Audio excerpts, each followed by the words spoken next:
So without further ado, and thank you for returning for day 2, I want to make sure that we have plenty of time to hear from Mr. John Balbus, to whom I will invite to the stage. All set? Great.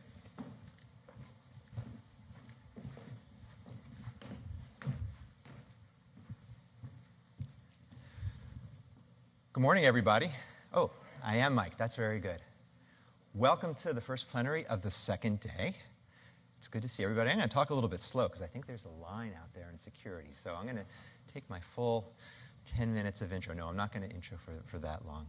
My name's John Balbus. I'm Senior Advisor for Public Health at the National Institute of Environmental Health Sciences, and I am extremely excited to be the moderator of our first plenary this morning, which is going to be on the nexus of health, buildings, and energy. Now, we've had some discussion about this yesterday. It was a really excellent discussion, and we're going to continue this today.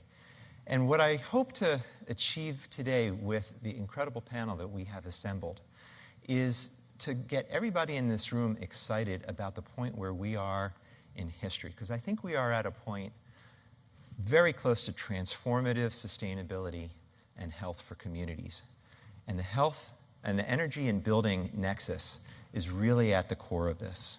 I think that we're at the point where buildings are making this transition, at least the upper end of buildings is making the transition from being fossil fuel consumers and risks to our health to being energy producers and spaces of wellness. And the trick is, how do we push this not just to its limit in the places that are wealthy and that are really capable of doing state-of-the-art, but for the places where our health disparities are the greatest, as we heard yesterday morning. And that's the kind of conversation that I hope to be having today. We know that the buildings are one of the ground zeros, if you will, and I use ground zero in a double entendre there, in terms of carbon and in terms of the solution to the climate crisis that we're facing as a planet. Buildings are about 39% of the greenhouse gas emissions in the United States, both residential and commercial. That's been pretty steady for a number of years. The projections were that the building sector was going to be increasing its carbon footprint over the next, until 2030. I'm not sure those projections are old, and I'm not sure where they stand now. One of the things that is most important about this, though, is when you look globally, United States to some extent, but when you look globally, the amount of new construction that is going to be happening in the next 50 years, there are estimates, I've seen them all over the place, but as much as 75% of all buildings that exist in 2050 will be built between now and then.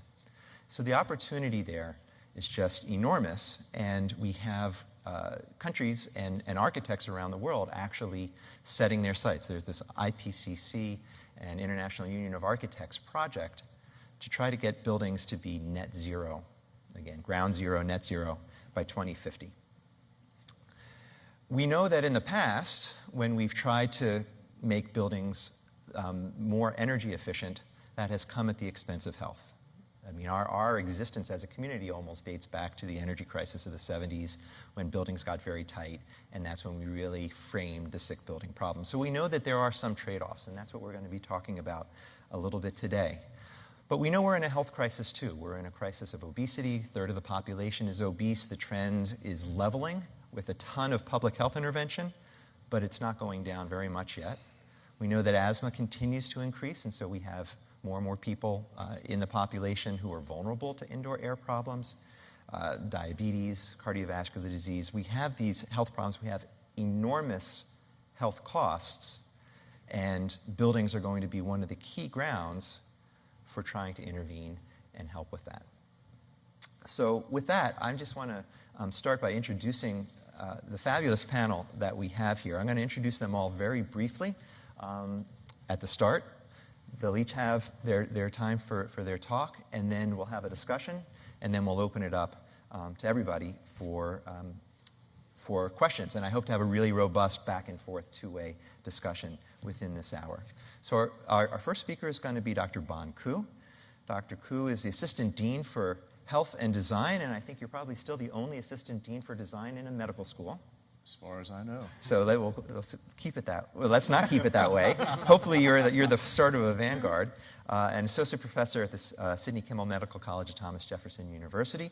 Dr. Koo's a practicing emergency physician. He's the founder and director of Jeff Design, which is a first-of-its-kind program in a medical school that is geared towards teaching future physicians to apply human-centered design to healthcare challenges. And I just have a quote from Dr. Koo. He's dedicated to educating the next generation to solve complex health problems through design thinking. So we'll hear about his perspective on that. Our second speaker is Professor Joseph Allen, assistant professor of exposure assessment science in the Department of Environmental Health at the Chan School of Public Health at Harvard. Also co-director of Sea Change, which we heard about yesterday, the Center for Climate Health and the Global Environment at Harvard, and director of the Healthy Buildings Program. The vision that I have taken from your website, Joe, is he says, I believe that we have to force a collision between these two disciplines, building science and health science. So I'm interested in the impact and collision and picking up the pieces that we'll have from you today. And our final speaker is Dr. Chris Pike. He's the research officer for the U.S. Green Building Council, works globally to use applied research and partnerships and innovation to benefit people and the environment. He's doing this in a lot of different settings. He's been working with the climate in the past, been working with other NGOs, now has a 5-year project with the Robert Wood Johnson Foundation, the Green Health Partnership, and we'll hear from him talking about the space of green building certification and healthy building certification. So with that, why don't we jump right in? And Bon, I'll turn it over to you. And yeah, you've got the clicker there. We standing? Yeah, feel free to stand, and it's the right button that advances. I'll get closer to you guys here. And all right. So I love this quote by a pioneer in city planning from the last century, Benjamin Marsh. And he says, no city is more healthy than the highest death rates in a ward or block. And as a disclaimer, I am not an architect. I am not an expert in environmental health. And so I'm a practicing emergency medicine physician. The experts are here on this panel. They're a lot smarter than me. And I'll explain kind of maybe why I'm here and what my perspective is on health, energy, and the built environment. So my understanding of health really is informed by the emergency room where I practice. So this is our trauma bay here. And over a decade of working in a busy urban emergency department, what I appreciate is that health is very geographic, that it really changes from block to block. And then certain blocks of our cities, we know that they're associated with worse health outcomes. And people in certain neighborhoods tend to be much sicker. They suffer more from chronic diseases. They die at younger ages.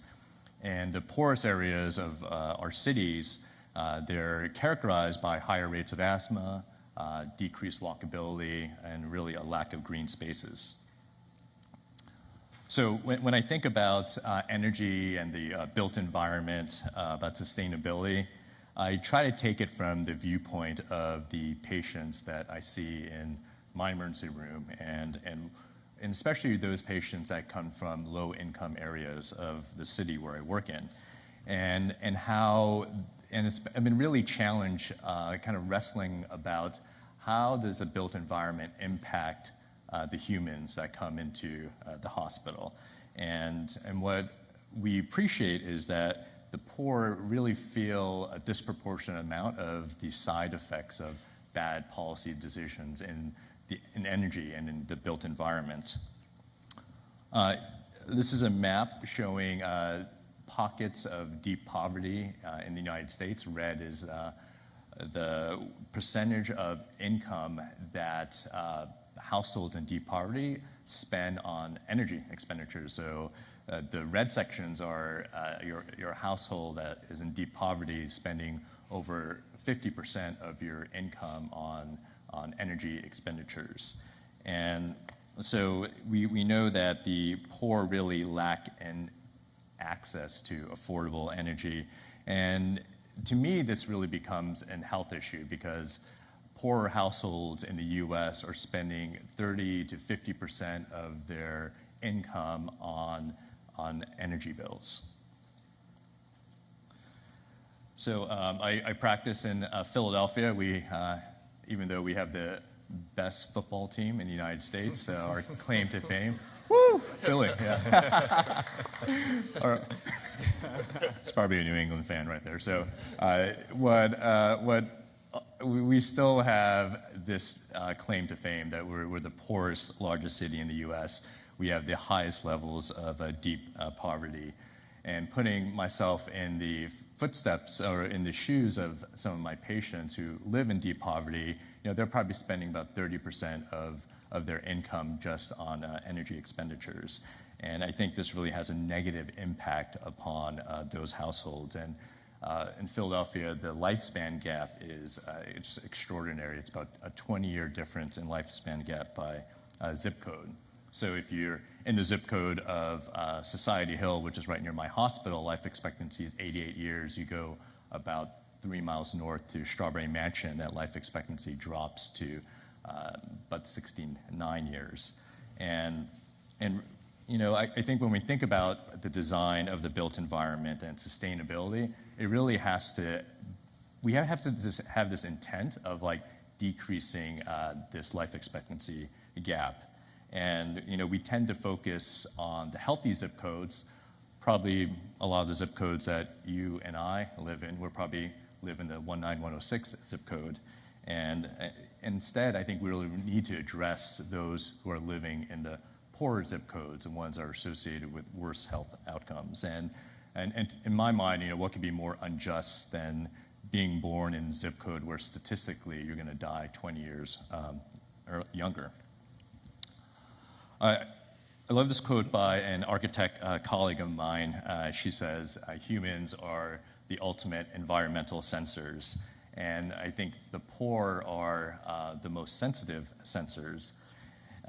This is a picture of a vacant lot that I took in Philadelphia. And these vacant lots really add to the toxic stress of people living near them. They wear down psychologically on the residents of Philadelphia.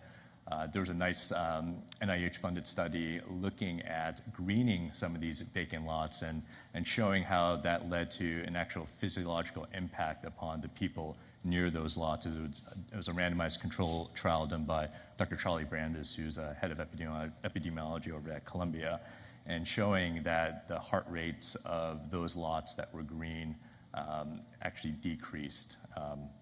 And so when I think about Philadelphia, there's about 40,000 of these vacant lots. There's about 50,000 abandoned buildings and properties. And I think you can get a lot more bang for your buck. It's a much better investment to actually green these lots, to fix these abandoned properties, and us putting clinics and hospitals in these neighborhoods.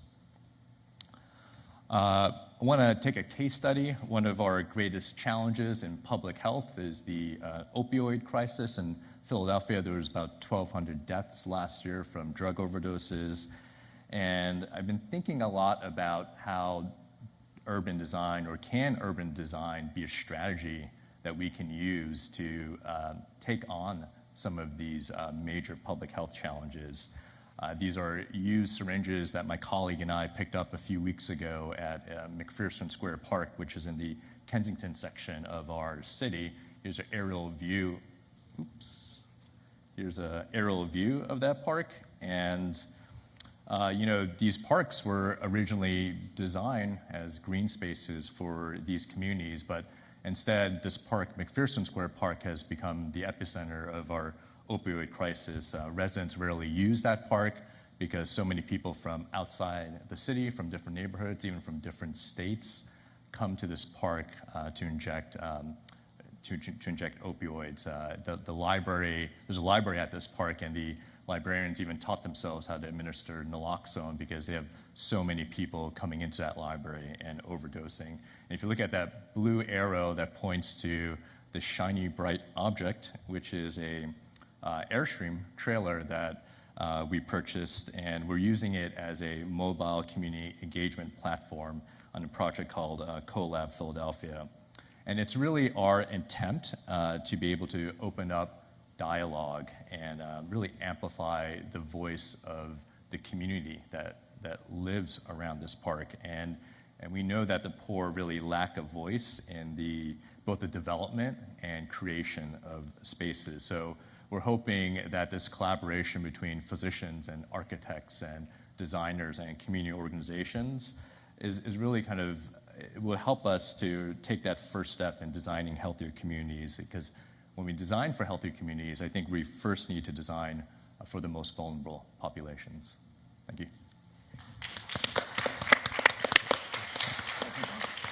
Joe? Good morning, everyone. First, thanks for inviting me to participate in this panel. I see my role, or John asked me to have the role, I think, of setting the big picture. Why do we care about this energy and health nexus? And I thought I'd start with my mentor and good friend, Professor Jack Spangler at Harvard.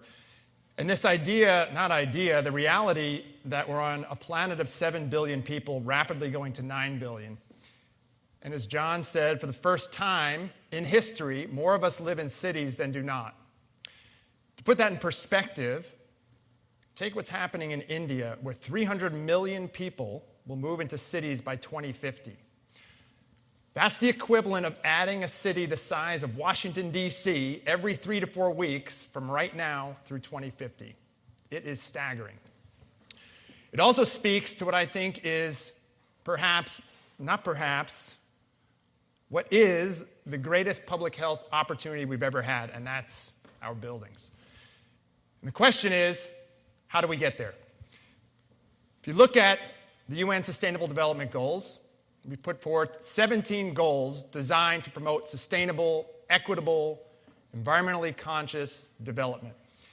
And our team at the Healthy Buildings program at Harvard, we wanted to ask that question, well, how do these 17 goals relate to buildings? We think there are 11 goals that directly overlap with the Sustainable Development Goals, all under the big picture umbrella of public health. In fact, it's the foundation there with Goal 3. Then there are these 4 pillars. First one, indoor health, where we spend all of our time, and we know buildings influence our health. Then we have resource health. And my colleague, Heather Henriksen here from Harvard, spoke yesterday about our work with Google and others on trying to drive healthier materials into buildings, so I won't talk about that today. Third pillar is economic health, and the last one is environmental health, the relationship between our buildings, the energy system, and our health. So today, in my short opening remarks, I'll talk about the first and the last, indoor health and environmental health, starting with the indoor environment. I'll talk quickly about a set of studies we call the COG effect studies that we've done in my lab and with several collaborators. It's a set of 3 studies at this point. First was done in a lab. Second one, we moved into buildings across the United States, and now we're looking at buildings globally. In that very first study, we did a double-blind study in the Syracuse Center of Excellence, more like an animal toxicology study. Participants worked in this cubicle farm, and we changed the environment in subtle ways each day and administered a cognitive function test. And what do we see? We see dramatic effects on higher-order cognitive function related to simple and achievable changes to the indoor environment. Specifically in that study, it was higher ventilation rates, lower carbon dioxide, and lower VOC concentrations. We rightly got questioned after that study and said, well, that's in a lab. How does it relate to the real world? So we took that same methodology, went out to 10 buildings across the United States, had 100 participants in a study we called the COG effect study, Buildingomics, starting to look at not just these specific factors like ventilation and CO2, but big picture is a building level effect. This Buildingomics idea is we're trying to capture the totality of all the factors that influence our health, well-being, and productivity. And in that study, again, we see this impact on higher order cognitive function related to the building, but this time not just a specific factor like a specific gene, but a building level effect, in addition to things like thermal health and even impacts of lighting. After that study, we rightly got questions of, well, are these findings generalizable to the entire world? I think yes. I'm talking about basic human physiology. So we launched a global study of buildings just this year, and our frame for this study is simple. If you think about everything you know about a healthy lifestyle, and I mean the basics, like how do you know that exercise is good for you? How do you know what a healthy lunch is? How do you know that even air pollution is bad for you?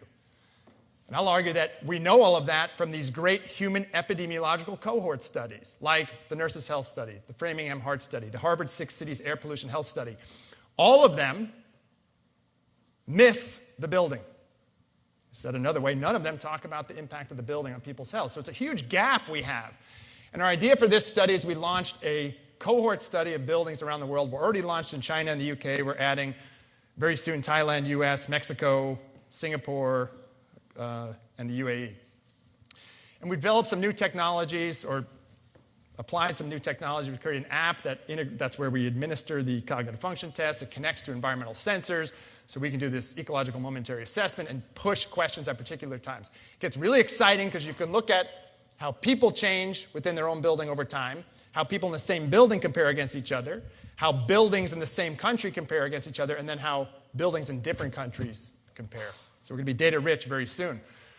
One of the first outputs of that study was a paper we published last week on the impact of heat stress on cognitive function in young students. So we used the same technology as a pilot, and we found impacts on cognitive performance during a heat wave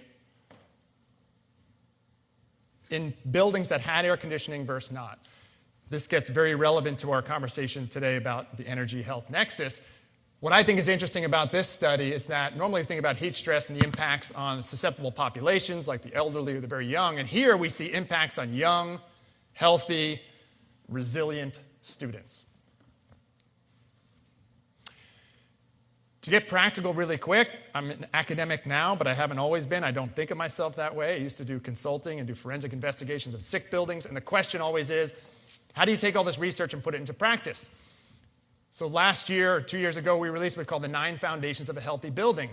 We did this because in talking to leaders globally in the commercial real estate space, it was very clear that we have failed in public health to get all of this great science out into the hands of decision makers. So we synthesized all the great research in public health over the past 40 years around these 9 foundations and gave the 2-page executive summary with all the evidence to these decision makers, and are urging them to stop using KPIs, or keep using KPIs, but think about HPIs, health performance indicators. So they are explicit about the decisions they're making that will drive better health and ultimately better business outcomes. I want to move from indoor health quickly, or end with environmental health, or the impact of buildings on our health on a population scale. So last year, well, let me start with the simple frame. 80% of energy production globally is from fossil fuel combustion. Buildings, as John said, consume about 40% of that energy. When we combust fossil fuel, we release air pollutants, greenhouse gases, have an immediate health impact and a long-term health impact. Buildings, or energy-efficient buildings, have the capacity to mitigate those emissions and provide a health co-benefit. This study we called Health Effects uses this tool we created called COBE, Co-Benefits of the Built Environment, and it's really simple.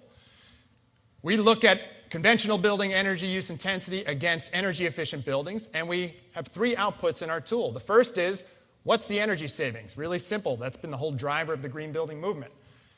We take those outputs and we say, what are the emission reductions from these energy-efficient buildings? And there you get really boring and largely uninterpretable data, like how many kilotons of CO2 were averted. Right? And that's normally where the conversation stops. But the interesting part is that third output. You take the emissions reduction data, you apply the exposure response functions to that, and you can estimate the health benefits of energy-efficient buildings. It starts to get to the social performance of real estate assets. And then it turns it into real numbers like these. And this is just U.S. data, so we estimated the health impacts of the green building movement in the U.S., and these are the benefits in terms of missed school days, missed work days, reductions in asthma attacks. And the economics are striking. For every dollar saved in energy, on average across the 6 countries we looked at, there's another 77 cents in health and climate co-benefits that have been previously unaccounted for. In developing countries, like India, I was there in September talking about this, for every dollar they save in energy, they save $12 in health and climate co-benefits. So it becomes a big motivator for action because we can talk about all the benefits of better buildings on the indoor environment. We can also talk about their social benefits. And in fact, it breaks down all the barriers to action when we think of it that way and give everybody a win. I'm going to close my remarks with a big thought, and it's about our responsibility. So $7 trillion was invested in the green building movement. If you listen carefully to investors, Chris knows this well, that money is starting to go into the healthy building movement. That means people in this room have the power to influence how that money gets spent. In fact, it's not just the power to influence it, we have the responsibility to influence it. It is critical we get this right, because the decisions we make regarding our buildings is going to determine our collective health for generations to come. Thank you.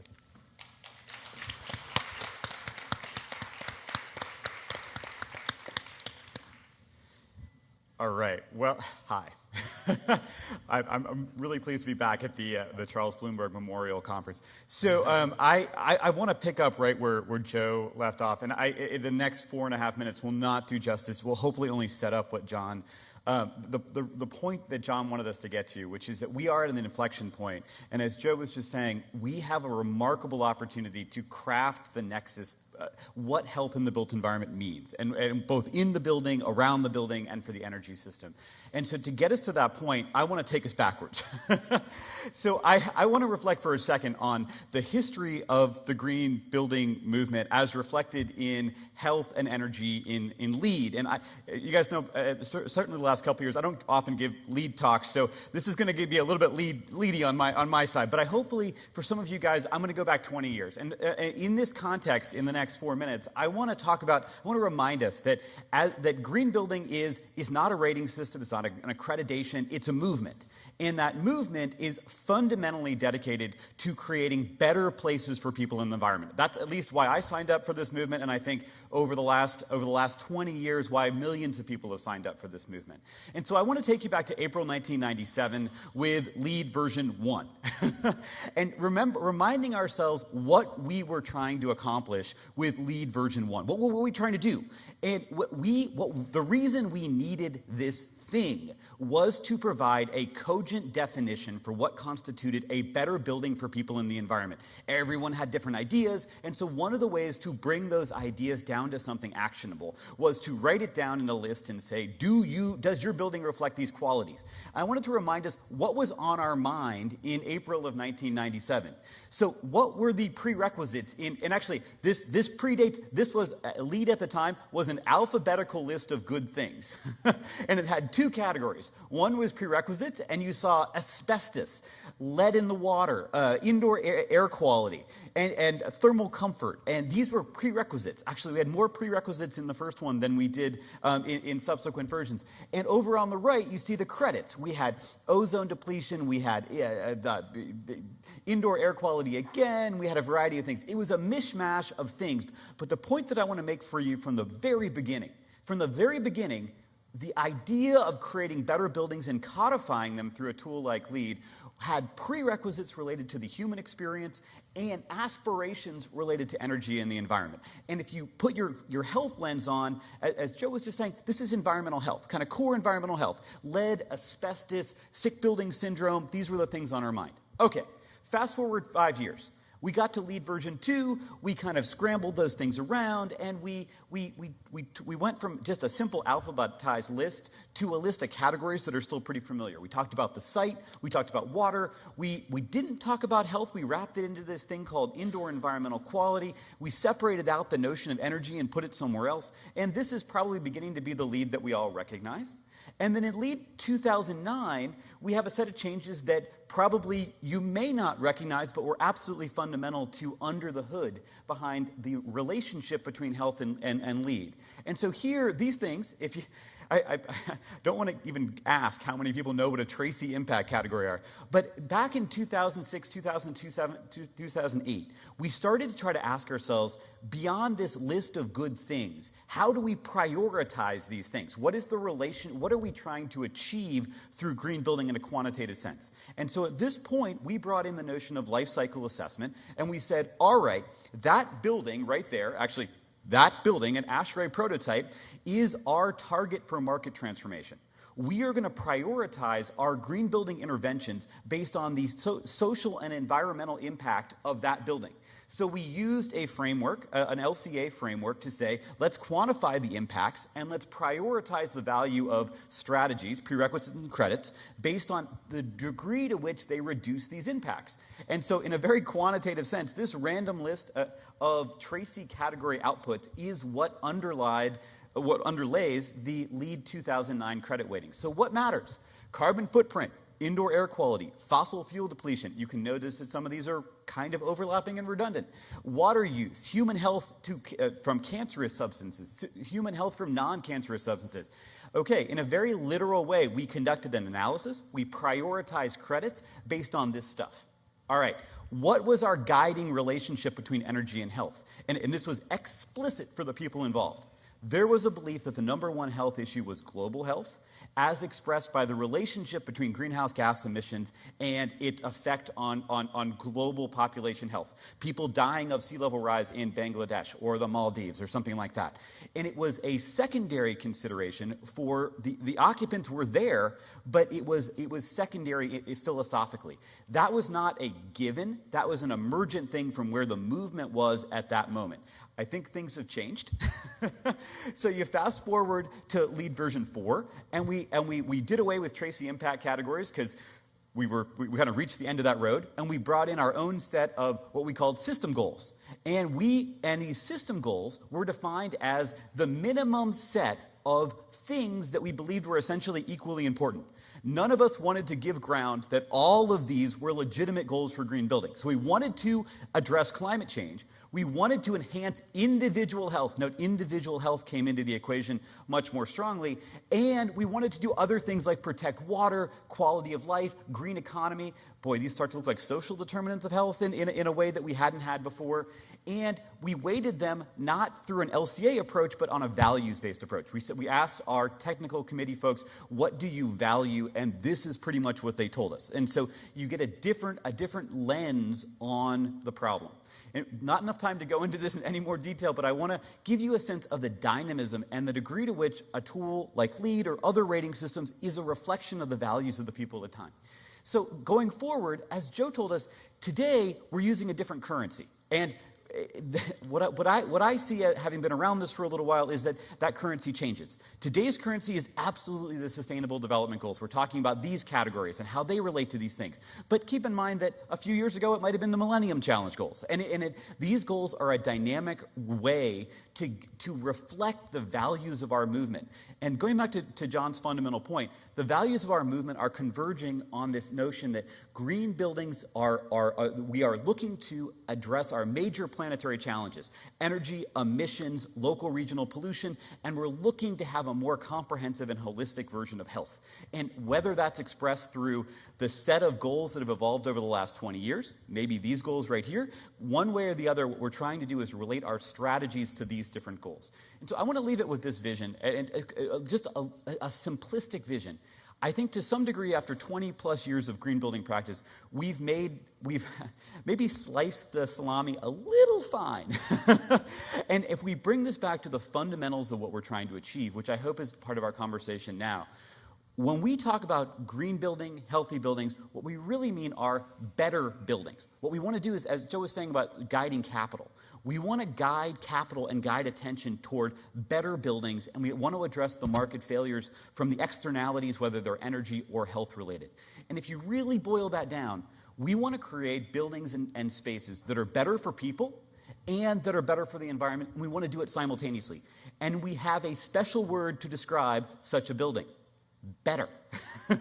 Like there's not some sort of deep research project needed to understand that buildings that do better for more people and better for bigger societal issues are simply better and they're worthy of more investment.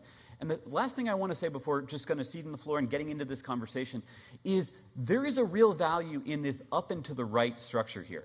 When we make the point of connecting buildings and health or building in the environment very small, such as just the indoor environment and a single occupant, that's good. That's better, but it's not complete. There are different, we need to think about what problems are we solving and whom are we providing health for? Occupants, neighborhoods, communities, the supply chain, as Banku was saying, or society at large. Those are legitimate targets for health promotion through the design, construction, and operation of buildings.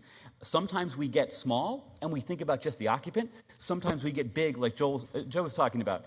In the same way with the scale of the problems, whether we're solving the problem in the building by, say, reducing VOCs, whether we're solving the problem at the fence line by controlling particulates or transportation choices, or we're solving the global health problem by changing our emissions of greenhouse gases. These are all integrated, and we need to slice the sashimi a little less fine and have a little more holistic view moving forward. So I hope that's part of our conversation. And that's it. Great. Cool. Thank you. Another round of applause just for all three of our speakers. Those were three really fabulous talks. So I'm going to take the liberty of just asking a couple of questions of each of the speakers, maybe a couple for all three, and then we're going to open it up. And we will have plenty of time, I hope, for input from the audience, because that's really what we're here for. And it's the second day, so you guys should have a lot of input. But I'm going to start with a question for you, Vaughn. And all three of these really fit well together, and all of these questions could be answered by any of you. And there goes the timer. You raised an issue that we haven't spent a lot of time talking about. When we talk about buildings and health, we usually talk about VOCs or carbon dioxide. But you were talking about the issues of mental health and stress. And we know that that is a prime driver of so many different diseases, cardiovascular disease, cancer, et cetera. The role of both the building itself. We talked about CO2 and cognition as in a school setting that can create mental stress. You talked about the energy nexus and the costs that are being spent in low-income housing and residential, and the stress that comes with the economic stress, and then of course the neighborhood environment and the mental health impacts of vacant lots, safety versus green. And I guess my question for you is, we're here at NIH, so I'm going to ask a question about our understanding and our research on that. And do you feel like we have good measures that can kind of measure that cumulative stress? What kind of work and things are you looking at with that? And just indicators of the health impacts that kind of aggregate the implications of that mental stress? Love your question. I have no idea how to answer it, but what really inspired me is looking at the patients coming into my emergency room through those low-income communities and seeing the underdiagnosed mental health issues. I mean, a lot of these communities suffer so much from violence, from trauma, and I think there isn't good research being done in those communities. That's part of the reason why. I mean, I'm not a community service guy, but I've done things like do house visits as an emergency room doctor, which is very weird, and going into some of these communities like Kensington to really understand what is the impact, what is the average person on one of our unhealthiest blocks going through, and I'd love for there to be more funding for that type of research, because this kind of ethnographic type of research there isn't a lot of funding for, and to really being able to understand what the needs are, because often physical health is siloed from mental health, and it shouldn't be. And so so I think what I would love to see is more kind of evidence-based design research and funding for that for academic researchers. Great, thanks. And we can come back to this. I have other questions. I want to hear your thoughts about interventions that you can take as a physician in that. But I'm just going to go down the line for now, and then we can open things up a little bit more. Joe, I was going to ask you, so, I've been in environmental health for a while. I was involved in some early toxicogenomics work, and, environmental health, just like there's going to be a new city in India, of Washington, D.C. size in India every 3 weeks, in environmental health there's a new omics about every 3 weeks. So I have love and hate of omics, but you've coined the term buildingomics. And I want to come back to you on that. And of course, you're an exposure assessment scientist, and so you know that my institute's very into the idea of the exposome. So ways to do cumulative exposure assessment that aggregate both across all different kinds of exposures, from chemicals to stress, but also in a time frame. And now you're raising the term buildingomics, and we're talking about the nexus of energy and health. And I just wanted to ask you to expand on buildingomics, and do you see buildingomics in this context that we've had of individual health all the way out to global commons health 70 years from now? How does the buildingomics concept help or hinder that kind of thinking? Yeah, so it's a really good and fair question, and clearly we got our inspiration from what's happening in the field of genomics, and largely because of the availability of new tools, metagenomic tools. It's opened up a whole set of new questions. In fact, it's upended our understanding of basic biology. And the idea is that I think in environmental health, if you ask someone, they'll say, I'm a water person, I'm an air person. And everyone has their little niche. And the idea of buildingomics is that we start to think a little bit bigger about the whole system of the building. So we stop looking at, we used to do gene analysis, one gene at a time. It turns out the non-coding part of the DNA turns out to be pretty important, and we were missing it for decades. So I think we're doing the same thing with buildings, and it's a call to kind of recognize that all these systems interplay with each other, that there's probably all sorts of non-coding regions about the building we haven't yet discovered. And in fact, there's building level effects. So I talk about lighting and ventilation, CO2, we all do this. But we see it and others do. There's something bigger. There's something bigger about the experience and its impact on health. That's indoor, right? Buildingomics is also about how the relationship between the building and the environment impacts our health. That is the work I talked about, the health effects work, largely through our energy system, but also about how we conserve resources, our chemical usage, how we use water, and those impacts on human health. So it's essentially a call for this bigger view of buildings, and in fact, just like we had the metagenomic tools that are new, we have new tools that let us do this or that are coming online quickly. So That's what it's a call for. So a holistic view is really what it sounds like you're Short saying. answer, yeah. And we'll come back to the new tools that we have on that. And Chris, I guess you raised the issue, a really interesting issue, about how business practices, as guided by these major consensus guidelines that are created for LEAD, and this is probably true for all of the different guidelines that we're following, Fitness to Well, are points in time and really reflecting predominant values at that time. Mm-hmm. And I guess the question I have for you, if we are fully aware of that, we're raising, and we're going to come back to this issue of equity and disproportionate impacts. And I'm just going to ask you the question of whose values are being reflected. Are we really reflecting the values of communities and the people who are suffering the most in the way we create these? And if not, what sort of way might we be doing a better job of the value side? We've been very focused on evidence and science, but you've raised this idea of the value side. I'd like you to expand on that. This is critical. And so let me kind of address this in three little mini parts, really quickly.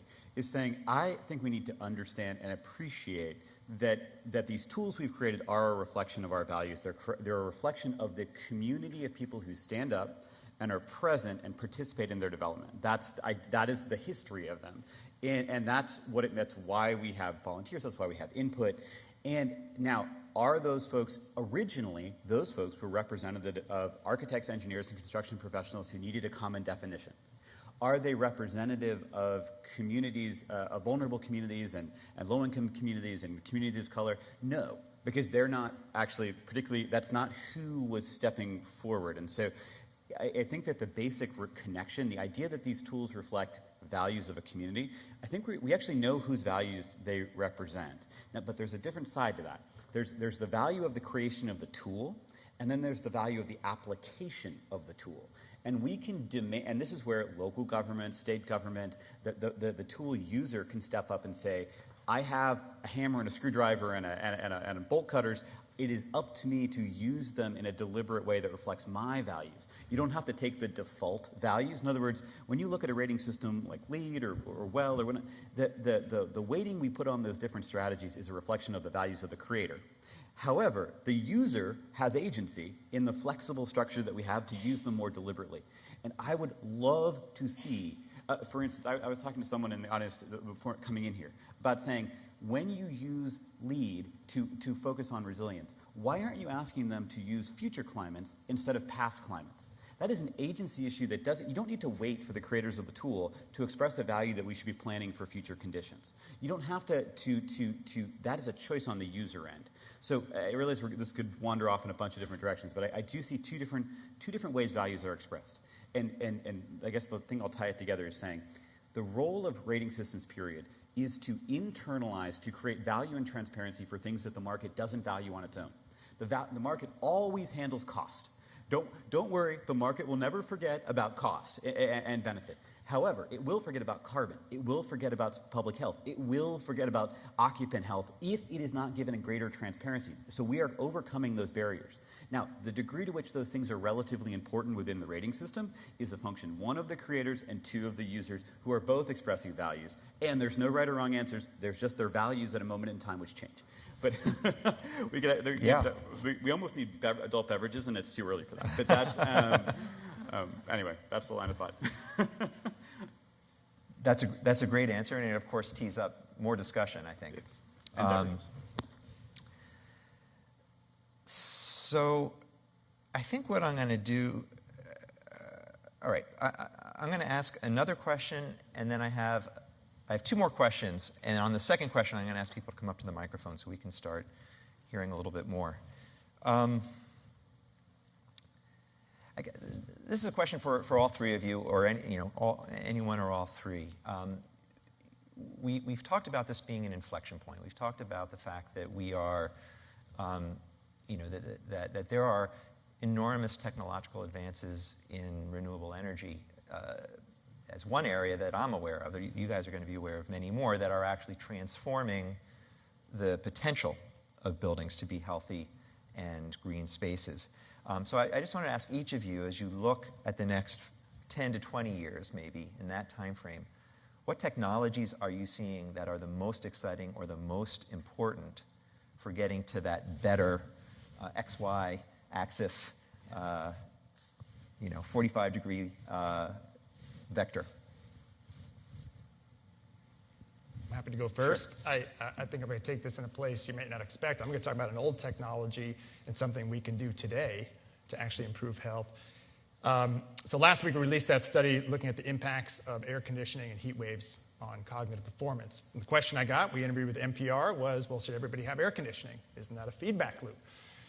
So we talked about this old technology of air conditioning. Lawrence Berkeley National Lab estimates we need 1.3 billion new air conditioners in the next 30 years. And the question is, what are we using as refrigerants, right? So the solution can't just be more air conditioning. It has to be decarbonizing the grid, more efficient systems, and swapping out these refrigerants. The current ones we use right now are hydrofluorocarbons that are up to 3,000 times more potent as a greenhouse gas than carbon dioxide. In fact, if we eliminate HFCs, it accounts for 25% of the total Paris goal. There are replacements available. It is supported by most of the countries around the world. It is supported by business. It is supported by Chamber of Commerce. It is supported by Republican legislators, Democratic legislators. It's supported by the public health community. In fact, we have to do this for our health.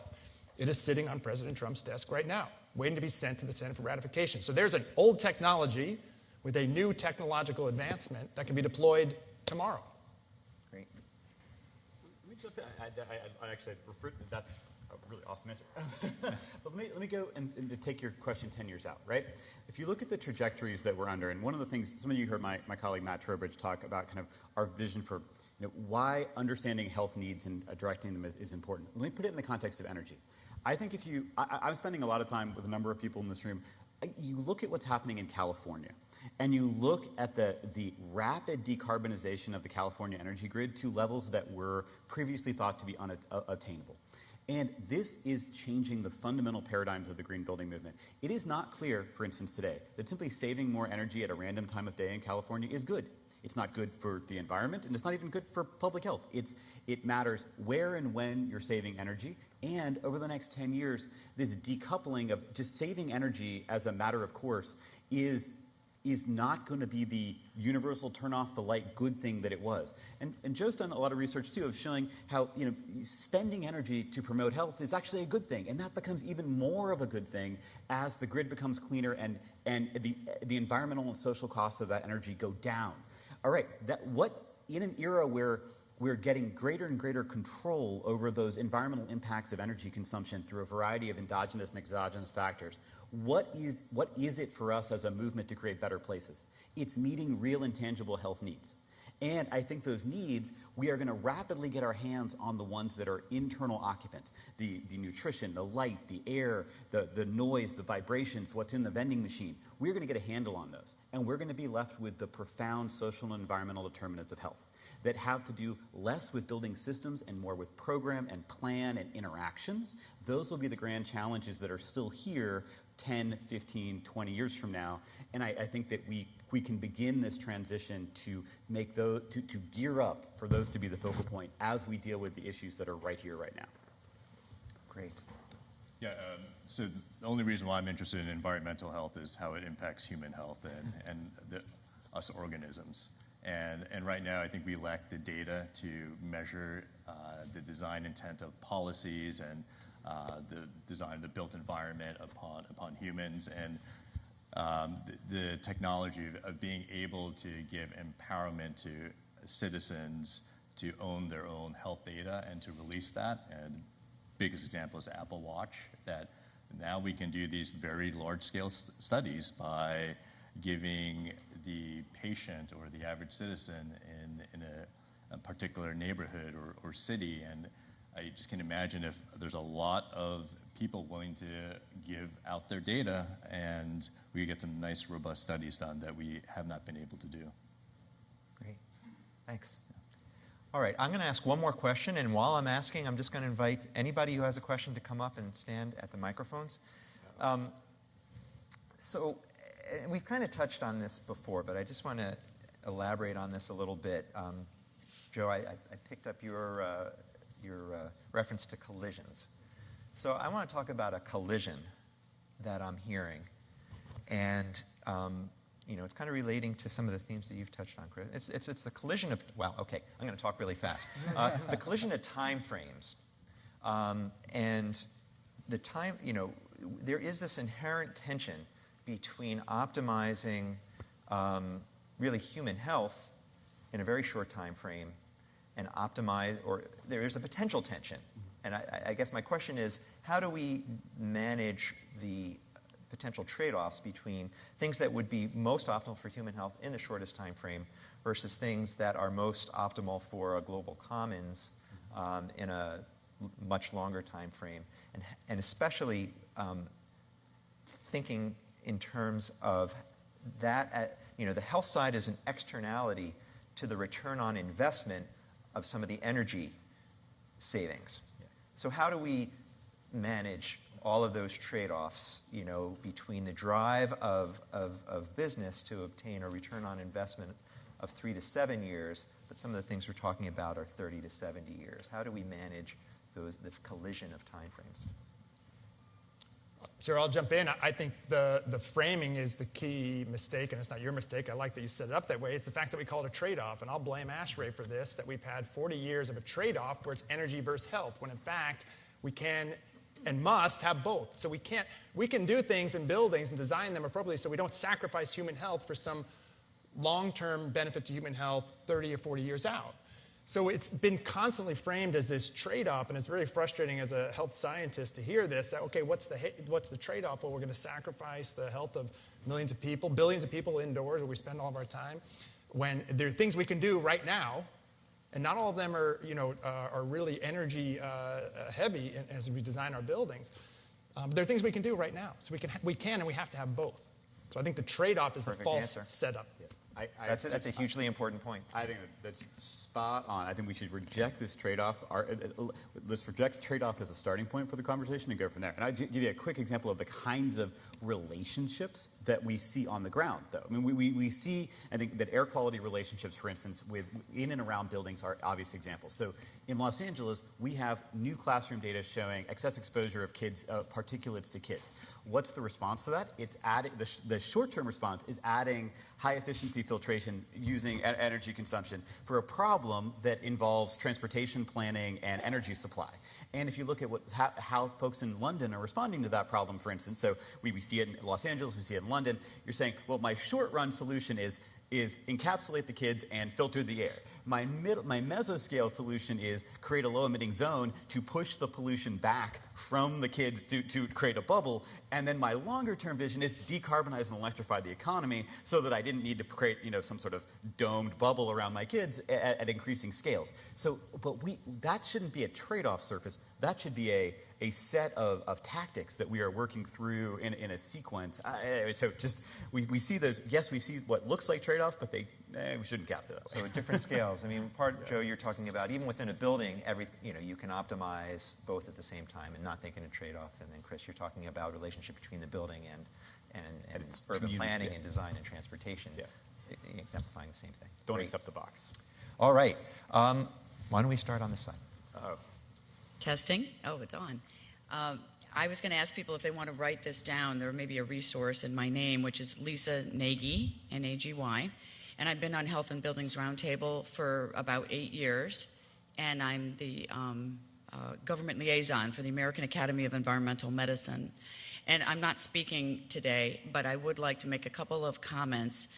I think it's very important as an emergency physician that people heed the information being brought by the American Academy and by physicians and patients who are female, who are chemically sensitive, who have experienced sick building syndrome, to learn for the future what needs to be researched at, let's say, the Harvard School of Public Health and at NIEHS.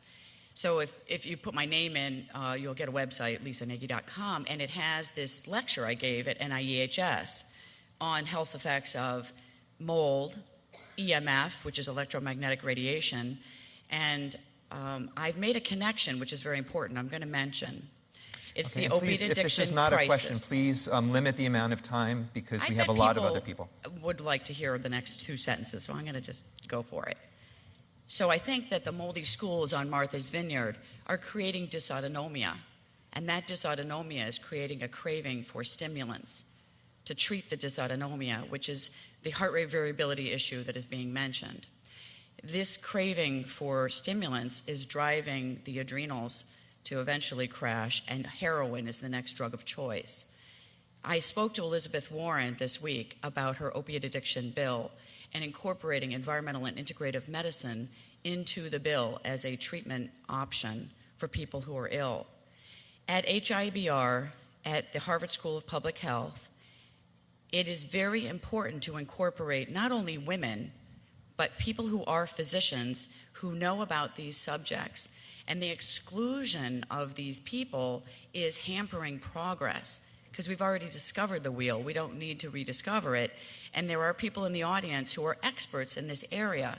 So we should make use of all of these people, if possible, for the advancement of the field that you talk about. Thanks very much. Great, thank you. And I think there's a research and implementation message in that. Thank you. Good morning. I'm Elizabeth Kelly. I'm the director of the International EMF Scientist Appeal, which we submitted addressed to the United Nations, the World Health Organization, the UN Environment Program, and all UN member nations. This appeal makes note of the scientific evidence that these scientists have found through their own peer-reviewed research. There are 41 nations involved here in this appeal and the signatories of 242 scientists. These scientists are very concerned that extremely low frequency for electricity and radio frequencies and millimeter wave radiation used for communications can be very harmful to health of man and nature, and asking for governments to evaluate the standards they have applied to control safety, to protect safety, and consider bringing them far down, because that's where the findings of these scientists are, far below the current standard.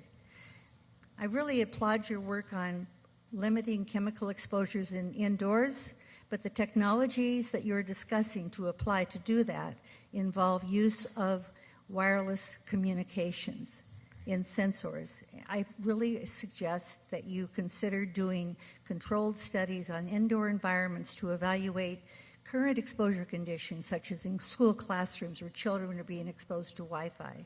And look at the conditions now before you go forward to introduce this new technology. Thank you. Thank you. And that is an issue that we have not talked about. It's an issue that's come up in a lot of different contexts. It is an issue of emerging evidence of potential harm in laboratory settings, certainly from wireless radiation.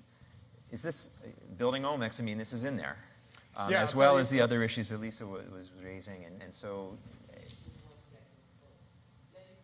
I want to make sure that we're not making statements. Please ask questions. The statements are fine, and maybe we can do some of those things at the breakout session, but we need to be specific in the questions that we ask. We don't have a lot of time for this session, so to get your questions answered and have the panel answer those questions, please make sure you're not making general statements, that you are specifically asking questions, okay? That'll help us to keep the process moving. Thank you. Appreciate your help. Thanks, Michelle. You're welcome. Comments or questions on that? On the EMF?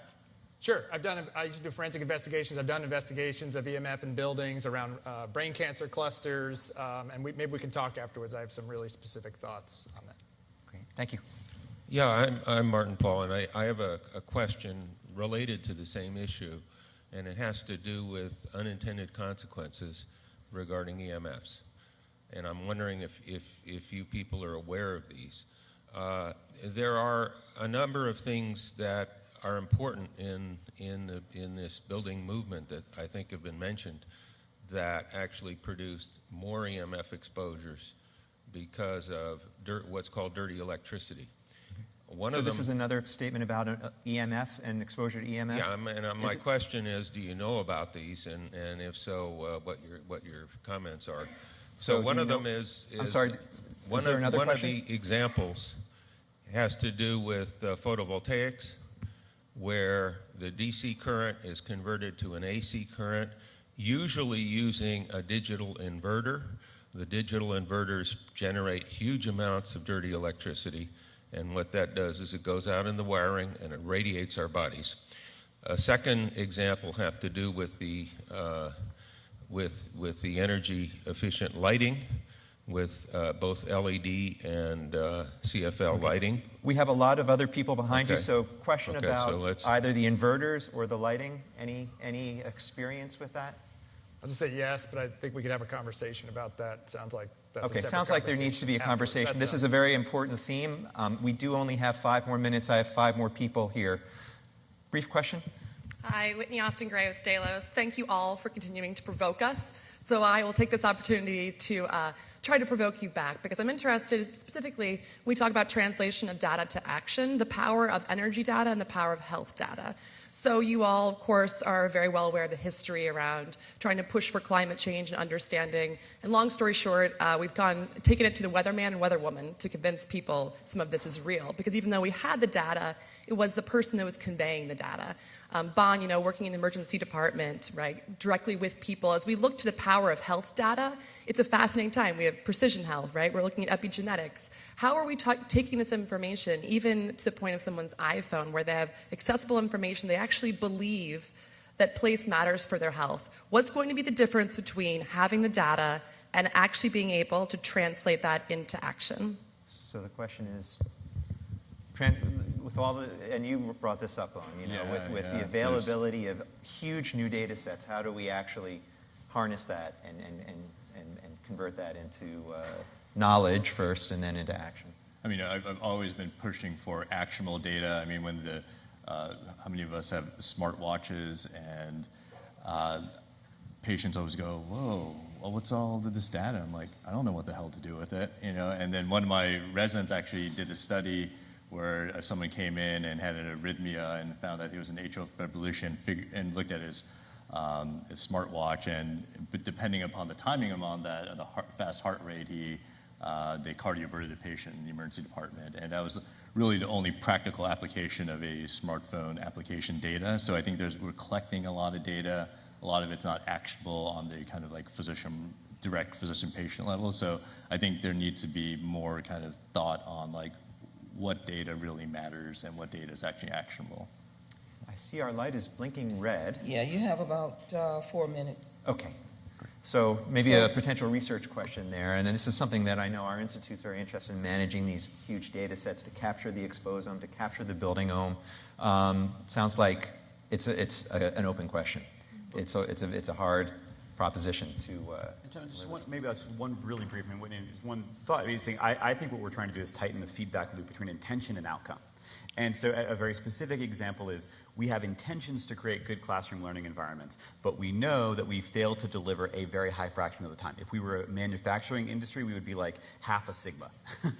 And so the question is, can we use these sources of data? And I guess I'm more bullish on that, of saying if we can tighten what may in the past have been a 3, 4, 5-year feedback cycle to codes and standards to a more instantaneous cycle, so that we know whether or not our intentions are realized in any given classroom at any given time, and kind of extrapolate that to other things. That's doable, and we know that every time we look and see that stuff, the world is messed up in a way that our intentions are not reflective of. So anyway, that's one example of the issue of sensors as much as linking to our intention. The sensor alone is sensor, like Brett's in the audience. Like, I mean, we can do sensors all day long. It's our intention that gets a hypothesis that we can tighten up, right? And that's part of Joe's work as well. Can I add to that? 'Cause I like that question, and I think it's brilliant. You're right. What's moved the market on needle on climate is the weather woman, the trusted voice. And I think storytelling has to be a bigger part of what we do, including the economics. So that story I gave about hydrofluorocarbons, the Kigali Amendment, that's great. But you know what's driving it from the business side? Is they're saying it's creating tens of thousands of jobs and billions of dollars to the economy. And that's moving the needle. Just like Bill Fisk's work maybe 7 years ago, looking at the nationwide impacts of better indoor air quality, adding $20 billion to. So I think the economics is part of that storytelling, where we sometimes get lost in exposomics and everything else, and the market doesn't respond to that. They want the weather woman and they want the economics. Great. Okay, so let's keep it moving. Yeah. I'm going to take two more questions, I think. We'll just take the questions one, and then we'll wrap up. Please ask questions, and we're running behind time. We want to keep it short and brief. Thank you. I'll try to be fast. My name's Marion Stecklow. I teach sustainable cleaning practices and assist companies, universities, and public schools with achieving Green Seal 42 certification for their custodial staff. So my question is kind of focused to Mr. Allen. Harvard University was one of the first of the few universities in the country for their custodial department to achieve Green Seal 42 certification. So part of my training relies on data from individuals like Dr. Michael Berry and Dr. Leonard Krylov in studies where they showed that green buildings and green cleaning contribute to decreased absenteeism, increased test scores. Do you know if Harvard's done any further studies on the relationship between green cleaning and health? I would be a fool to answer that question when we have the executive director or the managing director of Harvard's Office for Sustainability just 3 rows in front of you, Heather Henriksen. So I would suggest talking to her. That is right in her wheelhouse. Okay. And given time, maybe we can do that offline? Yes. Okay. And hi, my name is Susan Malloy. I want to mention that there has been a lot of discussion about silos. And I live in a silo that hasn't been included in the discussion, and that is a silo of people who've been disabled by exposures to chemicals in our buildings for the last 30 years. and are now being exposed to electromagnetic fields in green buildings. Please don't let your ambition and self-satisfaction about the greenness of buildings now override your curiosity. Susan? About what happens to people who've been made ill. Thank you. Time? Do we One have more time for, we still have 3 people at the microphones. Yeah. Can we keep, okay. Let's try to do one more question. And again, then please the ask questions. additional- I think and we've then the heard additional very clearly questions, that maybe there's they an can issue come that to needs you. to be raised, but And then the additional questions, if you all want to go to them maybe after the session and have one-on-one conversations, that would be helpful. absolutely. Is that okay with you guys? Yes. Okay. So last question. I'm sorry, Michelle. Yes, we have time for one? One. Okay. And I will make it quick, because I wrote it down. How can social performance or health be capitalized into real estate development decision making? All right, disgusting. Margaret, that's not fair. So